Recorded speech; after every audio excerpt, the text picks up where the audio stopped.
نحمده ونصلي ونسلم على رسوله الكريم اما بعد اعوذ باللہ من الشیطان الرجیم بسم اللہ الرحمن الرحیم رب اشرح لي صدری ويسر لي امری واحلل عقدۃ من لسانی یفقہوا قولی رب زدنی علما۔ انوار الفرقان کے درس قرآن مجید، آج انشاءاللہ ہم آیت نمبر 59 59 سے لے کے 61 62 سے 63 جتنے بھی ہیں وہ انشاءاللہ آج ہم اس کو کور کریں گے۔ آیت نمبر 59 سورہ یونس چل رہی ہے، پچھلے درس سے اگلی آیت ہے۔ ابتدا اس کی قل ارأیتم ما انزل اللہ لکم من رزق فجعلتم منه حراما وحلالا قل اللہ اذن لکم ام علی اللہ تفترون۔ کہہ دیجئے، نبی پاک صلی اللہ علیہ وسلم کو حکم ہے، کہہ دیجئے، آپ فرما دیجئے، بھلا دیکھو اللہ نے تمہارے لیے جو رزق نازل کیا، پھر تم نے اس میں سے کچھ حرام اور کچھ حلال ٹھہرایا۔ کہہ دیجئے، کیا اللہ نے تمہیں حکم دیا ہے یا تم اللہ پر جھوٹ باندھتے ہو؟ اگلی آیت ہے، اور جو لوگ اللہ پر جھوٹا بہتان باندھ رہے ہیں ان کا قیامت کے متعلق کیا گمان ہے؟ بے شک اللہ لوگوں پر بڑے فضل والا ہے، لیکن اکثر لوگ شکر نہیں کرتے۔ ولیکن اکثرہم لا یشکرون۔ آیت میں کفار مکہ کے رویے، ان کے عقائد بالخصوص جہالت اور شرک کا ذکر ہے۔ وہ اپنی رائے کو مذہب بنا کر دین ابراہیمی کا نام دینے لگتے۔ اللہ تعالیٰ نے جو رزق عطا کیا ہے اس میں اپنی پسندیدگی اور یا ناپسند کی وجہ سے حلال و حرام کی تبدیلی کرتے۔ اسی طرح یہود نے بھی کیا، عیسائی نے بھی کیا، اور بدقسمتی سے ہم مسلمان بھی کہ جو فتویٰ دینے والے ہیں وہ ایسا کر لیتے ہیں جو غلو ہے، اور اسے اللہ کی طرف سے منسوب کر دیتے، کیونکہ ہم کہتے ہیں کہ مذہب میں حرام ہے، تو منسوب ہو گیا نا مذہب کی طرف، اور مذہب سے منسوب ہو گیا اللہ کی طرف۔ یہ کفیت آج بھی علماء اصحاب طاقت کا طریقہ ہے جو کہ غلط ہے، یہ سراسر جھوٹ ہوتا ہے۔ اسی طرح قیامت کے بارے مختلف گمان اور تکذیب کرتے جو ان کے علم سے باہر ہے، اور آج بھی لوگ قیامت اور دوبارہ زندہ ہونے کے بارے میں ایسی باتیں کرتے ہیں جو غیر مسلم ہیں۔ پھر فرمایا اللہ بڑے فضل والا ہے، کیونکہ اتنے انسانوں کی نافرمانی کے باوجود ان کو دنیا میں زندگی کی ساری سہولت دی گئی ہے۔ لوگ اس مالک حقیقی کا شکر ادا نہیں کرتے۔ اللہ کا شکر ادا کرنا چاہیے۔ کھانے پینے، لباس و مکان، دیگر سامان آرائش و زینت کو حسب ضرورت استعمال کرنا چاہیے، بے جا خرچ سے بچنا چاہیے۔ اپنے مال میں نادار اور محروموں کے حقوق کو فراموش نہیں کرنا چاہیے۔ نبی صلی اللہ علیہ وآلہ وسلم نے بلا وجہ تنگ دستی اور بدحالی کی زندگی گزارنے کو ناپسند فرمایا ہے۔ اب جس میں جو اہم چیز ہے وہ ہے کہ وہ شکر گزار نہیں ہوتے۔ شکر گزاری کیا ہے؟ بڑی اہم چیز ہے، ہمیں اللہ کا شکر ادا کرنا چاہیے۔ عمر بن شعیب رضی اللہ تعالیٰ عنہ اپنے والد اور اپنے دادا سے روایت کرتے ہیں کہ رسول اللہ صلی اللہ علیہ وسلم نے فرمایا، بے شک اللہ اس بات سے محبت کرتا ہے اس کی نعمت کا اثر اس کے بندے پر دکھائی دے۔ ترمذی شریف کی حدیث ہے۔ شکر گزاری کیا ہے؟ ایک ایسی صفت یا خاصیت ہے جس میں کسی کی بھلائی یا انعام کا اقرار کیا جاتا ہے اور اس بھلائی کا اعتراف اور اظہار کیا جاتا ہے۔ شکر گزار ہونا ایک بڑی خوبی ہے جو انسانی زندگی کو بڑا خوبصورت بنا دیتی ہے۔ حسد و بغض جیسی مذموم عادات سے محفوظ ہو جاتا ہے۔ شکر کی وجہ سے انداز فکر اور رویہ بدل جاتا ہے۔ مثبت انداز سوچ اور طریقہ کے ساتھ زندگی میں ایک خوبصورت انداز پیدا ہو جاتا ہے۔ انسانوں کے ساتھ شکر گزاری سے تعلقات میں خوبصورتی پیدا ہوتی ہے۔ نفسیاتی طور پر انسان مطمئن محسوس کرتا ہے، نفرت کے جذبات کم ہو جاتے ہیں، انسانی قدر اور خود اعتمادی میں اضافہ ہوتا ہے، ذہنی استعداد بڑھتی ہے۔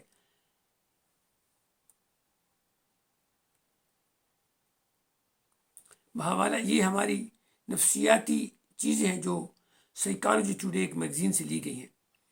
یہ فوائد انسان کی شکر گزاری کے۔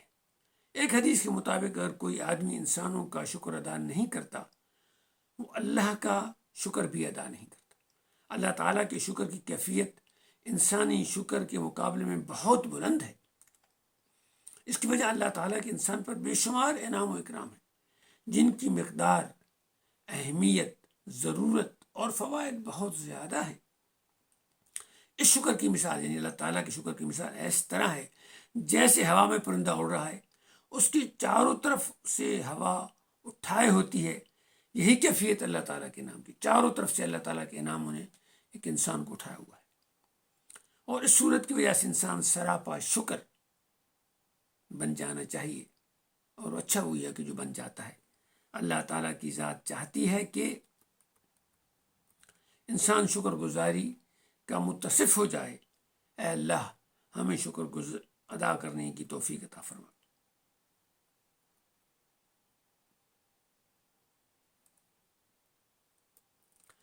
اگلی آیت مبارکہ ہے، اور اے نبی، آپ جس حال میں ہوتے ہیں اور آپ اللہ کی طرف سے جو کچھ بھی قرآن سے تلاوت کرتے ہیں اور تم لوگ جو کام بھی کرتے ہو، تو ہم سب پر گواہ ہیں۔ جس وقت تم ان کاموں میں مشغول ہوتے ہو اور آپ کے رب سے ایک ذرہ بھر بھی کوئی چیز پوشیدہ نہیں، زمین میں نہ آسمان میں، اور نہ کوئی چھوٹی چیز اور نہ بڑی چیز، مگر وہ واضح کتاب لوح محفوظ میں درج ہے۔ ولا اکبر الا فی کتاب مبین۔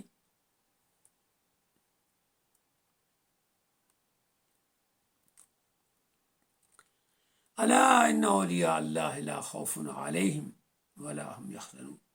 آگاہ رہو، آیت نمبر 62 ہے۔ اللہ کے جو دوست ہیں، جو ولی ہیں، ان پر نہ کوئی خوف ہوگا اور نہ وہ غمگین ہوں۔ الذین آمنوا وقانوا یتقون، جو لوگ ایمان لائے اور ڈرتے رہے۔ پھر اس کا کیا نتیجہ ہے؟ لہم البشریٰ فی الحیات الدنیا وفی الآخرہ لا تبدیل لکلمات اللہ ذالک هو الفوز العظیم۔ ان کے لیے دنیا کی زندگی میں خوشخبری ہے اور آخرت میں بھی ہے۔ دنیا میں بھی خوشخبری ہے اور آخرت میں بھی ہے۔ اللہ کی باتوں میں کوئی تبدیلی نہیں، اس کے فیصلوں میں، اس کے احکام میں، اس کے نظام میں کوئی تبدیلی نہیں۔ یہی بہت بڑی کامیابی۔ آیات مبارکہ میں اللہ تعالیٰ کے علم کی عظمت کے بارے انسانوں کو مطلع فرمایا، اور کیا مطلع فرمایا کہ ہر چھوٹا بڑا عمل اللہ تعالیٰ کے علم میں، ہمیں نہیں گھبرانا چاہیے۔ بے شک نیکی کر کے دریا میں ڈال دینی چاہیے، اللہ تعالیٰ کے علم میں موجود ہے، ضائع نہیں ہوتی بالکل۔ نبی علیہ السلام سے خطاب ہے کہ آپ کی تبلیغ کی ساری جد و جہد، تعلیم قرآن اور تمام احوال ہمارے سامنے۔ مسلمانوں کو بھی مطلع کیا کہ ان کی زندگی کے سارے اعمال کس قدر ہی قلیل اور کم تر کیوں نہ ہوں، اللہ کی ذات جانتی ہے۔ یہ صورت چونکہ مکی ہے تو مکہ شریف کے حالات کی وجہ سے یہ آیت ہے، اور آج کے حالات سے بھی بالکل صحیح منطبق ہوتی ہے، یعنی بالکل اپلائی ہوتی ہے۔ صرف انسانی اعمال ہی نہیں بلکہ ساری زمین و آسمان پر، زمین و آسمان کے درمیان جو کچھ بھی ہے، ذات باری سے چھپا نہیں ہے۔ یہ ہے اللہ کی قوت و عظمت کا بیان۔ یہ سارے امور، واقعات لوح محفوظ، جسے کتاب مبین فرمایا میں درج ہے، یہ اللہ کا ریکارڈڈ ہے، ڈاکومنٹڈ ہے۔ یہ نہیں سمجھ کہ گوگل بڑا ریکارڈ رکھتی ہے۔ اب گوگل کے ریکارڈ سے یہ مختلف جو کمپنیاں ہیں، فیس بک ہے، گوگل ہے، واٹس ایپ ہے، جو بڑے بڑے اب آ رہے ہیں، ڈیٹا بیسز آ رہی ہیں، آپ ان سے اندازہ لگائیں ہیومن میڈ ہے۔ یہ 2-4 آدمیوں کے کارنامے ہیں جنہوں نے پیسہ سرمایہ لگائے۔ اللہ کا نظام تو بہت بلند، بہت ایڈوانس اور بہت، یعنی جس کی ہمیں ابھی سمجھ بھی نہیں آئی۔ ابھی ہم اس کی ابھی اس کے دروازے تک بھی نہیں پہنچے. اس لیے آپ سمجھیں کہ اللہ کی ساری چیزیں موجود ہیں. انسان کو اپنے اعمال کا ہر وقت محاسبہ کرنا چاہیے. ان کا حساب کتاب ہوگا.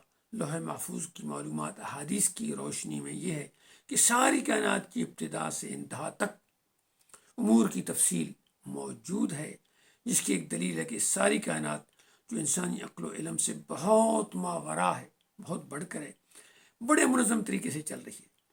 انسان تو زمین کی معلومات بلکہ اپنی ذاتی معلومات سے بھی مکمل طور پر آگاہ نہیں.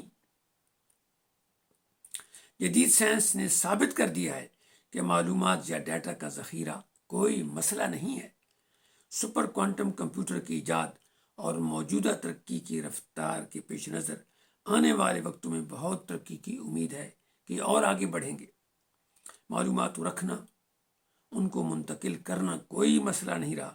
صرف ڈی این اے کے قطرہ میں قدرت نے اس قدر معلومات رکھی ہیں کہ تصور نہیں کیا جا سکتا، جسے ہماری اپنے جینیٹک انجینئر نے ڈسکلوز کیا ہوا کہ کس قدر معلومات ہے. اس کی تفصیل سورۃ بقرہ میں بیان کی جا چکی ہے. سائنس میں جدید تحقیق سے جس قدر معلومات مل رہی ہیں، اس قدر انسانی حیرت بڑھ رہی ہے. ذات خداوندی کے دلائل مل رہے ہیں، لیکن مغربی سائنسدان چونکہ وجود خدا سے بچپن ہی سے محروم ہوتے ہیں، اس لیے اسے قدرت کا نظام کہہ دیتے ہیں. اللہ کی قوت اور شان کے بعد ان افراد جو اس کے احکام اور محبت میں سرشار ہوتے، ان کا ذکر ہے. ان کی تعریف اللہ کے ولی اللہ سے کی گئی ہے. ولی ولایت سے ہے، لغوی اعتبار سے قرب کو ظاہر کرتا ہے. یہ قرب کسی بھی طرح کا ہو سکتا ہے، محبت کا، جگہ کا، دوستی کا. محب و صدیق ہے. اسی طرح بطور فاعل اس کے معنی منتظم، والی جو بنا ہوا ہے، تصرف کرنے والا ہے. قرب ایک وہ ہے جو ہر انسان اور کائنات کے ذرے کو اپنے خالق کے ساتھ ہے، کیونکہ وہ سب کا خالق و مالک ہے. اگر یہ قرب نہ ہو تو کوئی چیز موجود نہ ہو سکے. دوسرا قرب وہ ہے جو صرف خاص بندوں کو میسر ہے، اسے قرب محبت کہتے ہیں. دو قسموں میں نام کا صرف اشتراک ہے. قرب نام کا اشتراک ہے. قرب محبت کے بے شمار درجے ہیں، ایک سے ایک بلند، ایک سے ایک اعلیٰ. ایمان شرط اول ہے. دولت ایمان کے حصول کے بعد اہل عزم و ہمت ترقی کے مختلف درجات طے کرتے اور آگے بڑھتے چلے جاتے ہیں، یہاں تک کہ اس بلند مقام تک پہنچ جاتے ہیں جس کا ذکر حدیث نبوی میں یوں ہے. اللہ تعالیٰ فرماتے ہیں، حدیث قدسی ہے، کہ بندہ نفلی عبادات سے میرے قریب ہوتا رہتا ہے یہاں تک کہ میں اس سے محبت کرنے لگتا ہوں، اور جب میں اس سے محبت کرنے لگتا ہوں تو میں ہی اس کے کان ہو جاتا ہوں جن سے وہ سنتا ہے، اور میں ہی اس کی آنکھ ہو جاتا ہوں جن سے وہ دیکھتا ہے. یہ حدیث قدسی کا ترجمہ ہے. اس قرب کا اعلیٰ مقام وہ ہے جہاں سرور کائنات نبی جنا محمد علیہ عرف التحیت و تسلیم ہے، اور پھر انبیاء کرام ہے. یہ چیز تفسیر مظہری سے جو قاضی ثناء اللہ پانی پتی کی ہے اس سے ماخوذ ہے. تصوف کی اصطلاح میں ولی اس کو کہتے ہیں جس کا دل ذکر الہی میں مستغرق رہے، شب و روز تسبیح و تحلیل میں مصروف ہو، اس کا دل محبت الہی سے لبریز ہو اور کسی غیر کی وہاں گنجائش تک نہ ہو.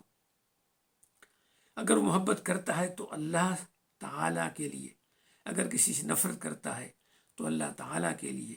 یہی مقام ہے جس کو فنا فی اللہ کہتے ہیں. اس عظیم مقام تک پہنچنے کا ایک ہی راستہ ہے، وہ قرآن کی تعلیمات، نبی صلی اللہ علیہ وسلم کے طریقہ زندگی کی مکمل محبت کے ساتھ پیروی ہے.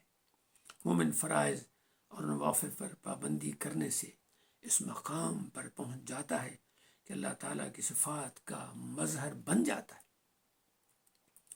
لیکن بندہ ہی رہتا ہے. یہ بڑا غور کرنے والا مقام ہے. خالق و مخلوق کا فرق قائم رہتا ہے. ایک دفعہ نبی علیہ السلام سے پوچھا گیا، یہ اولیاء اللہ کون ہیں؟ آپ صلی اللہ علیہ وسلم، میرے ماں باپ قربان، انہوں نے فرمایا، یہ وہ لوگ ہیں کہ جب یہ دکھائی دیں تو اللہ یاد آ جائے. حضرت انس بن مالک رضی اللہ تعالی عنہ بیان کرتے ہیں، حضور نے فرمایا کتنے لوگ ہیں جن کے بال بکھرے ہوئے ہیں، ربا اشعث اغبر ہوتے ہیں، وہ 2 بوسیدہ چادریں پہن ہوئے ہوتے ہیں، ان کی طرف توجہ نہیں کی جاتی، ساری دنیا انہیں نظر انداز کر دیتی ہے۔ اگر وہ اللہ پر کسی کام کرنے کی قسم کھائیں تو اللہ ان کی قسم سچی کر دے۔ ان میں برا بن مالک، یہ صحابی تھے، ان کا نام لیا گیا ہے۔ خاکساران جہاں بہکارت منگر، تجھے دانی کے دریں گرد سوارے باشد، گرد اور غبار آلود اور میلے کپڑے والوں کو حکارت سے نہ دیکھو جو خاکسار ہے۔ تمہیں کیا معلوم کہ جو گرد و غبار اڑ رہا ہے اس میں کوئی سوار جا رہا ہے۔ مقام میں رفیع کی عظمت و برکت کا نتیجہ یہ ہے کہ اولیاء اللہ کو کوئی خوف یا غم نہیں ہوگا۔ ساری دنیا کی دولت ان سے چھن جائے تو کوئی غم نہیں، یوم قیامت بھی اللہ تعالیٰ انہیں خوف سے محفوظ فرمائیں گے، اور اس ذات الہی کی قرب کی برکت سے وہ مطمئن رہیں گے۔ ان کے مرتبہ کا اظہار حدیث مبارک میں یوں بیان کیا گیا ہے، نبی علیہ السلام نے فرمایا اللہ کے بعض بندوں میں سے ایسے انسان ہیں جو نبی نہیں نہ شہید ہیں، لیکن اللہ کے نزدیک ان کا مرتبہ دیکھ کر انبیاء اور شہداء بھی ان کی تحسین کریں گے۔ صحابہ نے استفسار فرمایا، سوال کیا، یا رسول اللہ ہمیں خبر دیں وہ کون لوگ ہیں؟ آپ صلی اللہ علیہ وسلم نے فرمایا یہ وہ لوگ ہیں جو لوگوں سے محض اللہ کی وجہ سے محبت کرتے ہیں، حالانکہ وہ نہ ان کے رشتہ دار ہوتے ہیں نہ ان کو کوئی مالی فائدہ حاصل ہوتا ہے۔ اللہ کی قسم ان کے چہرے منور ہوں گے اور بے شک وہ نور پر فائز ہوں گے، اور جب لوگ خوف زدہ ہوں گے تو انہیں کوئی خوف نہیں ہوگا، اور جب لوگ غم زدہ ہوں گے تو انہیں کوئی غم نہیں ہوگا۔ پھر آپ صلی اللہ علیہ وسلم نے اس آیت کو پڑھا، یہ ابو داؤد سے حدیث مروی سے اخذ کی گئی ہے۔ قرب الہی کے درجات کے مطابق کتب تصوف میں اولیاء کرام کے درجات بھی بیان کیے گئے ہیں۔ مختصر یہ عظمت عمل مسلسل، اخلاص، محبت اور اللہ کے فضل کا نتیجہ ہے۔ حضرت امام شافعی کا شعر مبارک ہے، احب الصالحین ولست منہم لعل اللہ یرزقنی صلاحا، اللہ کے نیک بندوں سے محبت کرتا ہوں اگرچہ ان میں سے نہیں ہوں، اس امید پر کہ اللہ تعالیٰ مجھے بھی نیکی کی توفیق عطا فرمائے گا۔ اولیاء کرام سے بعض اوقات ایسے کام ہو جاتے ہیں جو نارمل حالات میں نہیں ہوتے، ان کو کرامات کہا جاتا ہے۔ جدید سائنس ان چیزوں کو نہیں مانتی، کیونکہ سائنس کی معلومات اسباب اور نتائج کے لیے جو مادی طبعی شواہد اور ضرورت پڑتے ہیں ان کی بنا پر ہوتی ہے، اور وہ کرامات میں غیر معمولی کیفیت کی وجہ سے واضح نہیں ہوتی وہ شواہد اور وہ طبعی جو عوامل ہوتے ہیں جو مسلسل ہوتے ہیں، اس لیے وہ نہیں مانتے۔ اس طرح وہ ماہر نفسیات جو اللہ پر یقین نہیں رکھتے، محبت کی حقیقت، اس کی نفسیاتی طاقت کا اقرار تو کرتے ہیں، اور شہید محبت کو OLD یعنی obsessive love disorder کہتے ہیں، اور اس کے اثرات پر یقین کرتے ہیں۔